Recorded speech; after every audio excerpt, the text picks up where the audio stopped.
Hi everyone, welcome back to Education Point Pharmacy. So friends, आज हम पढ़ने वाले हैं डायबिटीज़ के बारे में।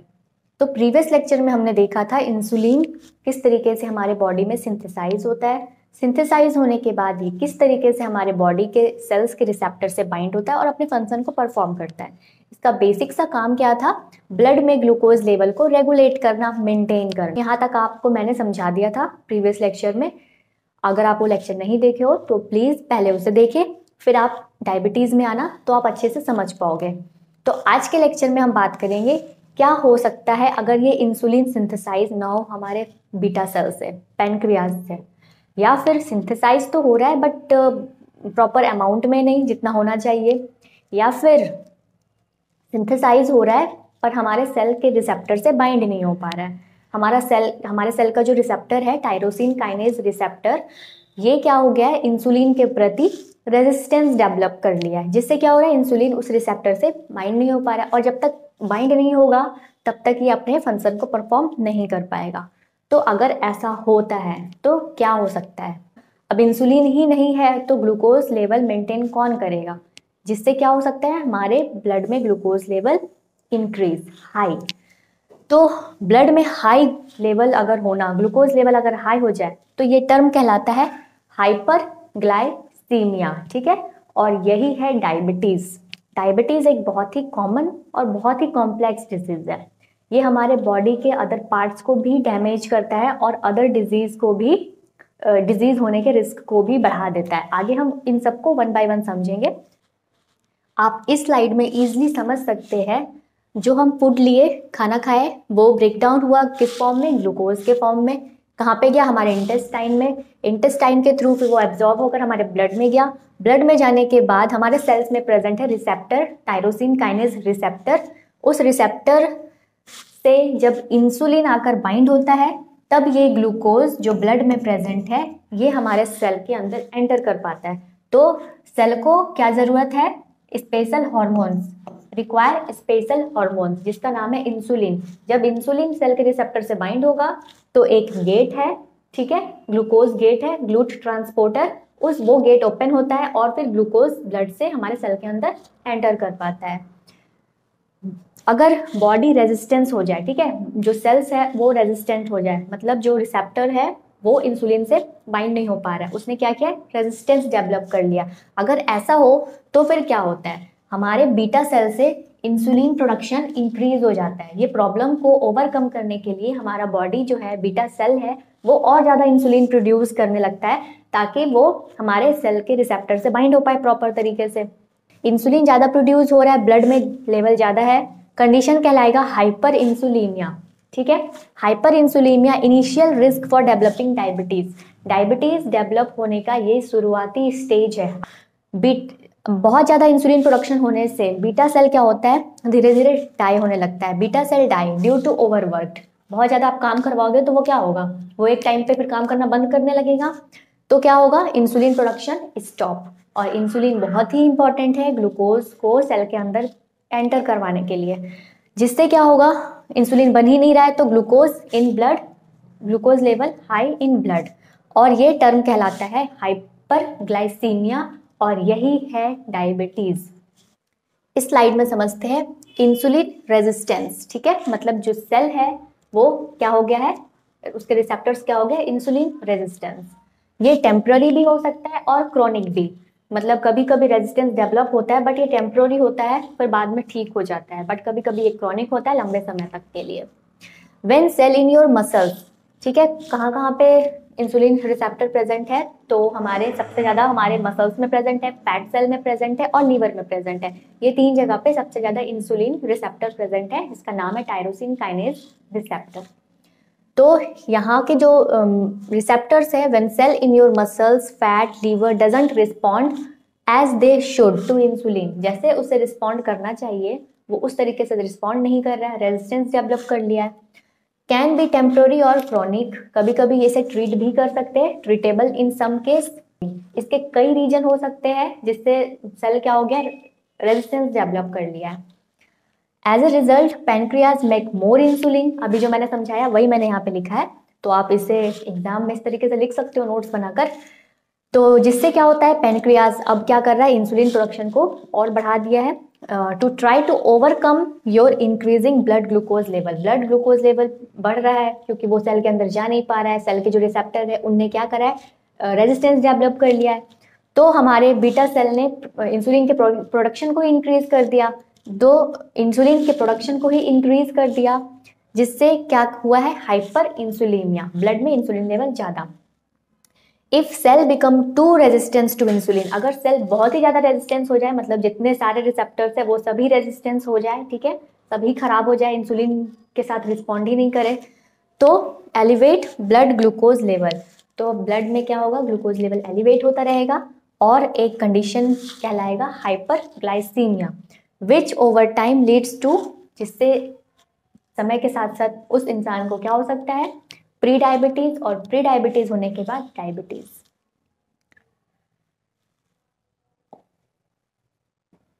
कॉज ऑफ इंसुलिन रेजिस्टेंस, क्या क्या कॉज हो सकते हैं, तो पहला तो है मेडिकेशंस। बहुत सारे ऐसे मेडिसिन है जिसके साइड इफेक्ट के कारण सेल रेजिस्टेंस डेवलप कर लेता है। ओबेसिटी, मोटापा, लैक ऑफ फिजिकल एक्टिविटी, ठीक है, और कार्डियोवास्कुलर डिजीज है अगर किसी पेशेंट को, तो उसके भी जो सेल्स होते हैं वो इंसुलिन के प्रति रेजिस्टेंस डेवलप कर लेते हैं कभी कभी। और फैटी लीवर है, इफ पीसीओएस डिजीज है अगर पेशेंट है कोई, तो भी हो सकता है इंसुलिन रेजिस्टेंस। अगर हम डायबिटीज के टाइप्स की बात करें तो ये टाइप 1 डायबिटीज, जिसे कहते हैं जुवेनाइल डायबिटीज, ये एक ऑटो इम्यून डिजीज है, मतलब घर का भेदी लंका ढाए, ठीक है, आप इजी वे में समझ सकते हो।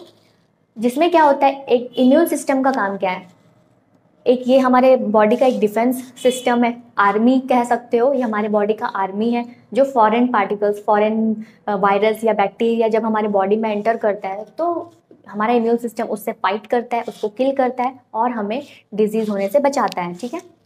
तो इम्यून सिस्टम अगर हमारे बॉडी के सेल्स को या किसी ऑर्गन को ही फॉरेन मान ले, ठीक है, फॉरेन मानकर उसे ही अटैक करने लग जाए, उसे किल करने लग जाए, डैमेज करने लग जाए, यहाँ पे हमारा इम्यून सिस्टम जो है वो हमारे ही सेल को, हमारे ही ऑर्गन को डैमेज कर रहा है। तो टाइप 1 जो है ये ऑटो इम्यून डिजीज है जिसमें इम्यून सिस्टम हमारे बीटा सेल को डैमेज करता है।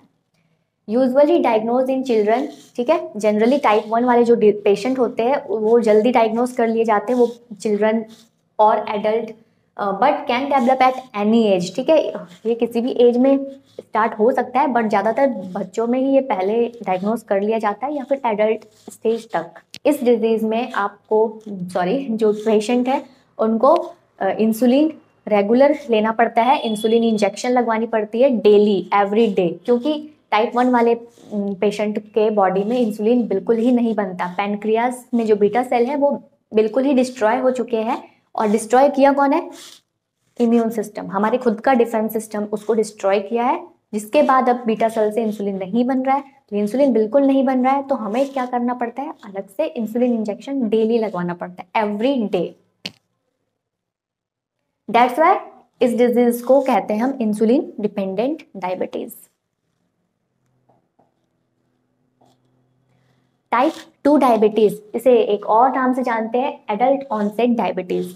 इसमें क्या होता है, either pancreas does not make enough insulin, ठीक है, या तो पैनक्रियाज में प्रॉपर एनफ अमाउंट में इंसुलिन नहीं बन पा रहा है, या फिर बॉडी डज नॉट रिस्पॉन्ड, ठीक है, बॉडी के जो सेल्स है वो रेजिस्टेंस डेवलप कर लिया है। दो कारण हो सकते हैं, या तो बीटा सेल से एनफ अमाउंट में इंसुलिन रिलीज नहीं हो पा रहा है, मतलब जितना होना चाहिए उतना नहीं हो पा रहा है, या फिर हो तो रहा है पर हमारे बॉडी के सेल के रिसेप्टर से वो बाइंड नहीं हो पा रहा है, ठीक है, रेजिस्टेंस हो गया है। ये जो टाइप 2 डायबिटीज़ है ये बहुत ही कॉमन टाइप है, जनरली लोगों को टाइप 2 डायबिटीज़ ही होते हैं as compare to type 1। Type 1 diabetes 5% लोगों को मान सकते हैं हम, और टाइप 2 डायबिटीज़ वाले 95% पेशेंट है, ठीक है। Usually occur in middle age, generally ये मिडिल एज में होता है, 40 के बाद, 45 के बाद, या फिर एजेड लोगों को, ओल्डर पीपल। थर्ड टाइप है प्री डायबिटीज, ये टाइप 2 डायबिटीज से जस्ट पहले का स्टेज है। पहले पेशेंट को प्री डायबिटीज होता है, फिर वो डायबिटीज में कन्वर्ट होता है, ठीक है, सिंपल वे में समझो। Stage before type 2 diabetes, type 2 diabetes से जस्ट पहले का ये स्टेज है, ये टर्म कहलाता है प्री डायबिटीज, ठीक है। Blood glucose level higher than normal. Pre diabetes में क्या होता है, ब्लड में ग्लूकोज लेवल जितना होना चाहिए उससे ज़्यादा पाया जाता है, हायर देन नॉर्मल। और ये जस्ट टाइप 2 डायबिटीज़ से जस्ट पहले का स्टेज है। अगर किसी को टाइप प्री डायबिटीज़ है, डायग्नोज किया गया है, उस इंसान में ग्लूकोज लेवल नॉर्मल से ज़्यादा है, तो उसे प्री डायबिटीज़ है, और 99% चांस है कि उसको कुछ समय के बाद टाइप 2 डायबिटीज़ होने वाला है। तो अगर हम बात करें फास्टिंग के स्टेज में, ठीक है, अगर आप कुछ नहीं खाए हो, फास्टिंग है, तो जो ग्लूकोज लेवल है वो लेस देन 100 mg पर DL होना चाहिए। ये डिपेंड करता है कि आप भूखे हो, खाना खाने के बाद ग्लूकोज लेवल कुछ और होगा, कुछ समय से आप भूखे हो तो ग्लूकोज लेवल कुछ और होगा, या पूरे दिन बिल्कुल कुछ नहीं खाया फास्टिंग है तो ग्लूकोज लेवल कुछ और होगा। ऐसा इसलिए क्योंकि जब हम खाना खाते हैं तो वो ब्रेक डाउन होकर ग्लूकोज बनता है, ठीक है।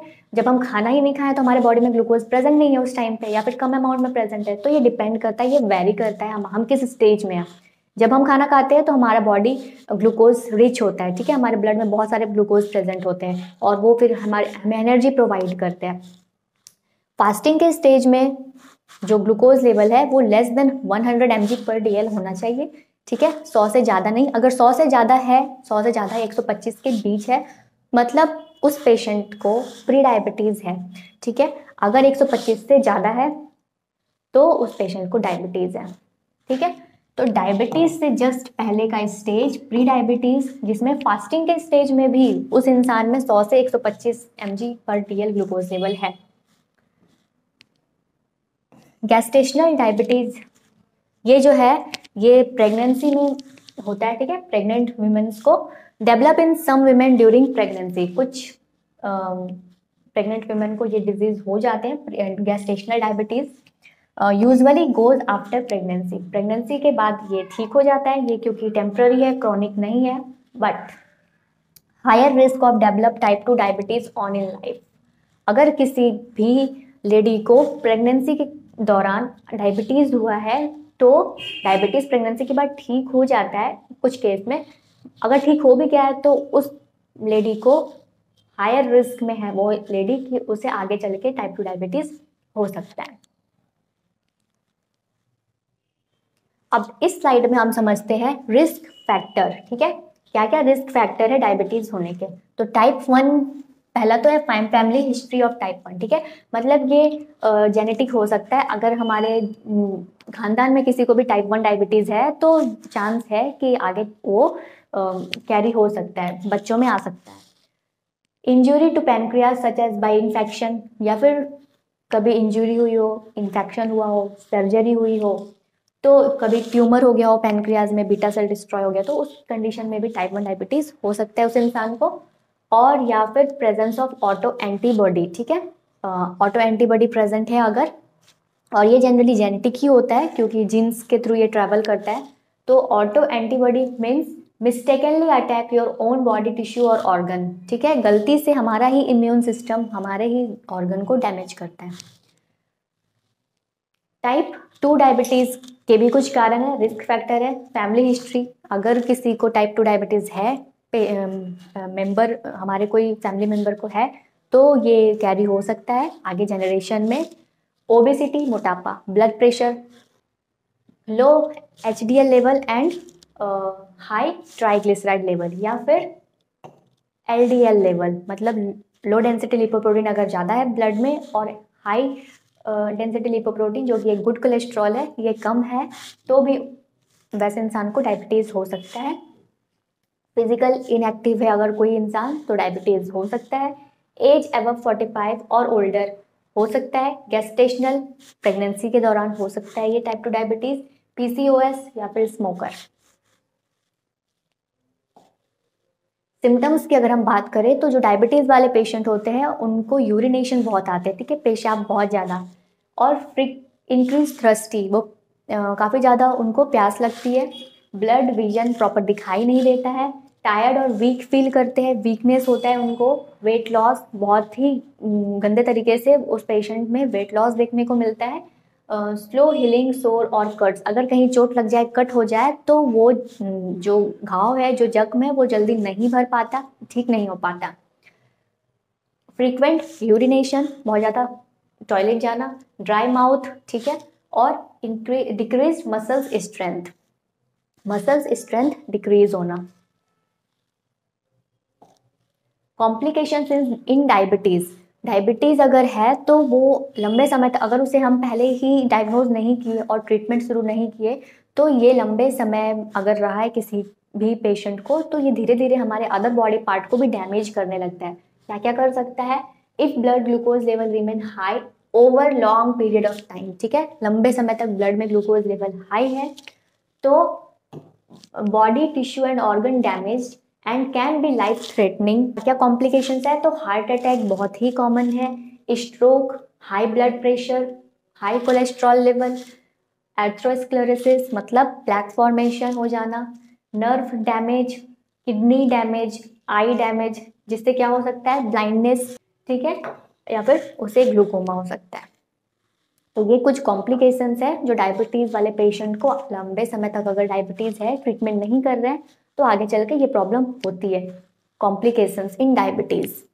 अब इसके कारण अगर हम मेन कारण को पकड़े तो एक मेन कारण है डायबिटीज़ जब है पेशेंट को ब्लड में ग्लूकोज लेवल ज़्यादा है, जब ज़्यादा होता है ब्लड में ग्लूकोज लेवल तो ये हमारे ब्लड वेसल्स को डैमेज करता है, ठीक है, ये हमारे इंडोथेलियल जो लेयर है वेसल्स में ये उसको डैमेज करता है, प्रॉपर नाइट्रिक ऑक्साइड प्रोडक्शन को स्टॉप कर देता है। नाइट्रिक ऑक्साइड का काम क्या है? हमारे ब्लड वेसल्स को डायलेट रखना, डायलेट, अब ये ग्लूकोज ज़्यादा प्रेजेंट है, इंडोथेलियल लेयर डिसफंक्शन हो गया, नाइट्रिक ऑक्साइड प्रॉपर प्रोड्यूस नहीं हो पा रहा है, तो ब्लड वेसल्स क्या होते हैं? नैरो होते हैं, कॉन्स्ट्रिक्ट होते हैं, जिससे क्या हो सकता है? हार्ट अटैक जैसा प्रॉब्लम्स हो सकते हैं, या फिर अगर ब्रेन में ऐसा कुछ हुआ है डैमेज, नर्व वेसल्स डैमेज हो गया तो स्ट्रोक हो सकता है।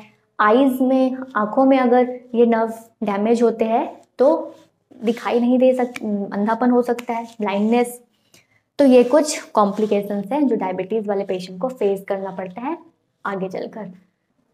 अब इस स्लाइड में हम समझते हैं हम डायबिटीज़ को डायग्नोज कैसे करते हैं। तो डायबिटीज़ को डायग्नोज करने के लिए ब्लड सैंपल कलेक्ट किया जाता है, उस ब्लड सैंपल में चेक किया जाता है कितने अमाउंट में ब्लड ग्लूकोज लेवल प्रेजेंट है। तो यहाँ पे ब्लड टेस्ट करते हैं जिसमें चेक करते हैं हम glucose level.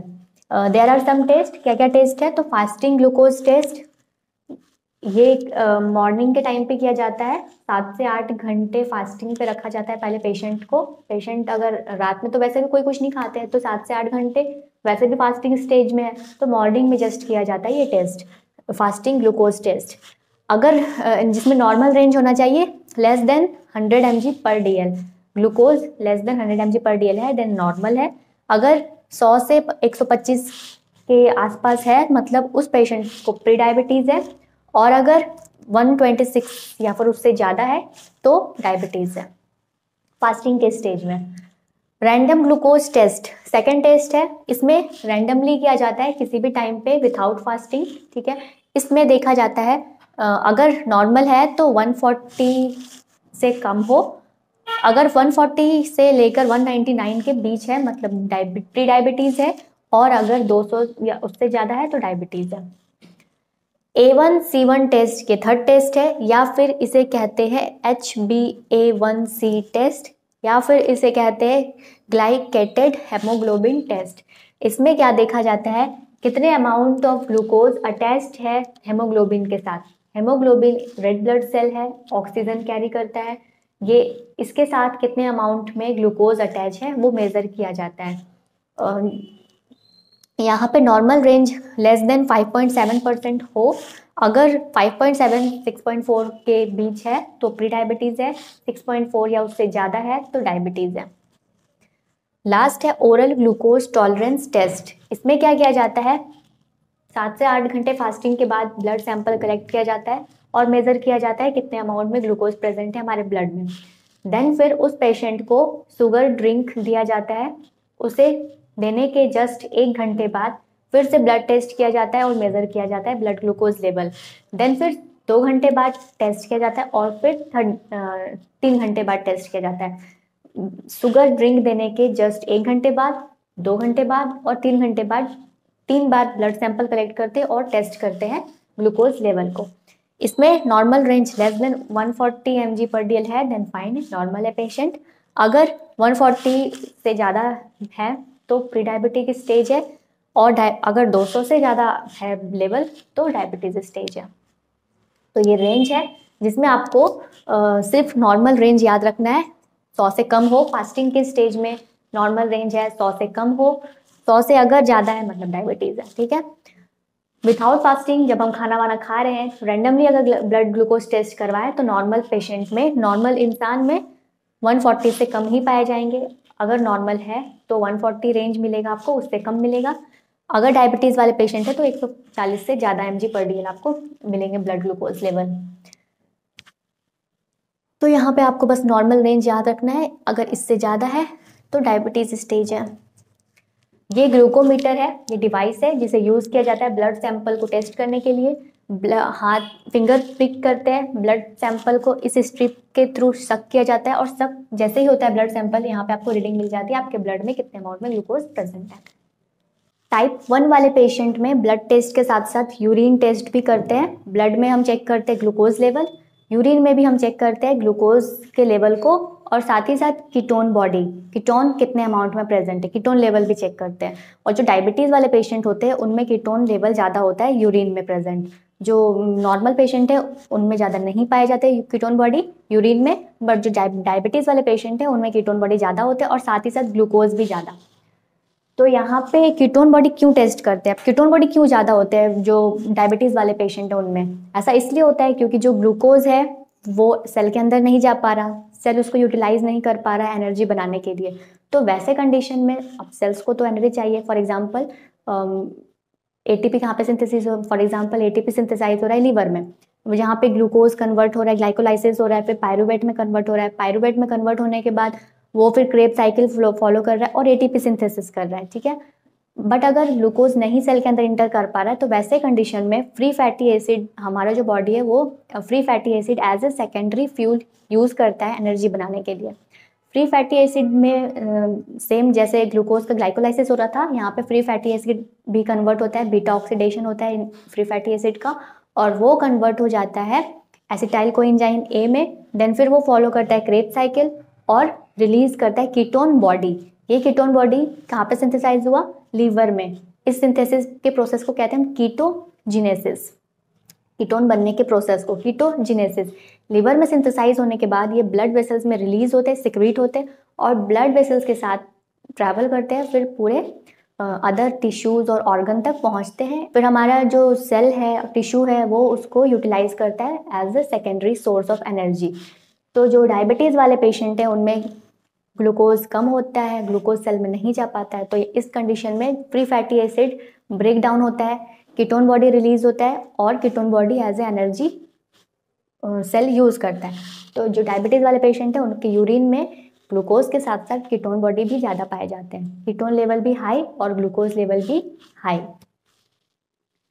Gestational diabetes test, जो प्रेग्नेंट वुमेन को अगर डायबिटीज़ हो जाए तो उनमें कैसे हम टेस्ट करते हैं, तो ग्लूकोज चैलेंज टेस्ट करते हैं हम पहले। इस टेस्ट में फास्टिंग की ज़रूरत नहीं है, यहाँ पे डायरेक्ट शुगर ड्रिंक पिलाया जाता है, 1 घंटे बाद टेस्ट किया जाता है। अगर ग्लूकोज लेवल हाई मिला है ब्लड में 140 mg/dl से हाई है तो फिर हम सेकेंड टेस्ट करते हैं, ओरल ग्लूकोज टॉलरेंस टेस्ट। और इस टेस्ट में फास्टिंग करते हैं 7 से 8 घंटे, देन फिर टेस्ट किया जाता है, फिर लिक्विड दिया जाता है, शुगर लिक्विड, और उसके जस्ट 1 घंटे बाद टेस्ट किया जाता है, 2 घंटे बाद टेस्ट किया जाता है और 3 घंटे बाद टेस्ट किया जाता है।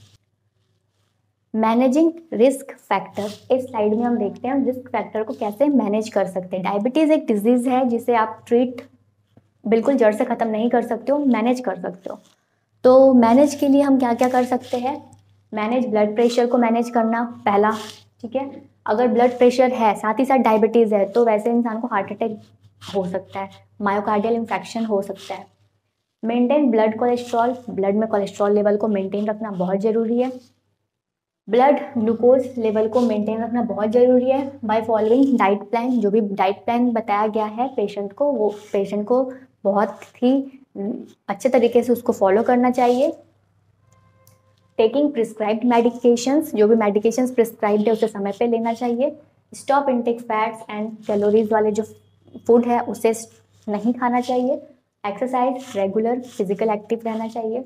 हेल्दी वेट को मेंटेन करना चाहिए और स्मोकिंग वगैरह अगर है तो उसे स्टॉप करना चाहिए। तो ये कुछ तरीका है जिसे हम डायबिटीज़ को मैनेज रख सकते हैं। बिल्कुल पूरे तरीके से ठीक नहीं होता है, अगर अर्ली स्टेज में आप डायग्नोज कर लो तो उसे मैनेज करके स्टेबल रख सकते हैं, बट अगर डायग्नोज ही नहीं, क्योंकि कभी कभी क्या होता है पेशेंट में कोई सिम्टम्स नहीं होते, 50% पेशेंट में कोई सिम्टम्स नहीं दिखते, वो सडन मतलब इंसान को है पता नहीं चलता और वो फिर धीरे धीरे और ही गंभीर रूप धारण कर लेता है। तो ज़रूरी है कि उसे अर्ली स्टेज में फाइंड कर लिया जाए, तो आप ट्रीटमेंट कर सकते हो, मैनेज कर सकते हो। खास करके उन लोगों को जिनके फैमिली हिस्ट्री में है डायबिटीज़, तो वैसे इंसान को तो बिल्कुल ही ब्लड टेस्ट करवाते रहना चाहिए, डायबिटीज़ हो ना हो ब्लड टेस्ट करवाना चाहिए, खासकर जो भी इंसान 40 के अबव है उनको। तो आज के लेक्चर में हमने समझा डायबिटीज़ के बारे में। नेक्स्ट लेक्चर में हम डायबिटीज़ के लिए क्या क्या ड्रग यूज़ करते हैं वो समझेंगे। ओरल हाइपोग्लाइसेमिक ड्रग, या फिर इसे कहते हैं ओरल एंटी हाइपरग्लाइसेमिक ड्रग। तो नेक्स्ट लेक्चर में हम डायबिटीज़ के ड्रग को समझेंगे और उसके मैकेनिज्म ऑफ एक्शन को। तब तक के लिए आप अपना ध्यान रखें। Have a good day.